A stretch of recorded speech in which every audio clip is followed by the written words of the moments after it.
బులెటిన్లో breaking news చూస్తున్నాం. హైదరాబాద్ మియాపూర్లో దారుణం చోటు చేసుకుంది. సైట్ విజిట్ పేరుతో ఇద్దరు యువకులు యువతిని కారులో తీసుకువెళ్లారు. అనంతరం మత్తుమంది ఇచ్చి గ్యాంగ్ రేప్ చేశారు. బాధితురాలి ఫిర్యాదు మేరకు రంగంలోకి దిగిన పోలీసులు నిందితుల ఆట కట్టించారు. 4 గంటల పాటు కారులో ఆమెను చిత్రహింసలకు గురి చేశారని బాధితురాలు వాపోయింది. బాధితురాలు జేఎస్ఆర్ ఇన్ఫ్రాలో సేల్స్ ఎగ్జిక్యూటివ్ గా పనిచేస్తోంది. నిందితులు సదరు company vice chairman Sangareddy Janardhan రెడ్డిని అదుపులోకి తీసుకున్నట్టుగా తెలుస్తోంది.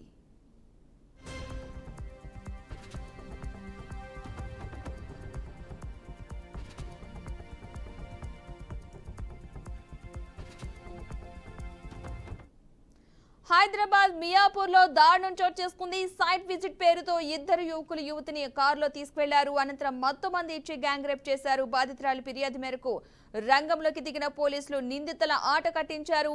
4 గంటల పాటు కారులో ఆమెను చిత్రహింసలకు గురి చేశారని బాధితురాలు వాపోయింది. బాధితురాలు జేఎస్ఆర్ ఇన్ఫ్రాలో సేల్స్ ఎగ్జిక్యూటివ్ గా పనిచేస్తోంది. నిందితులు సదరు company vice chairman Sangareddy Janardhan రెడ్డిని అదుపులోకి తీసుకున్నట్టుగా తెలుస్తోంది.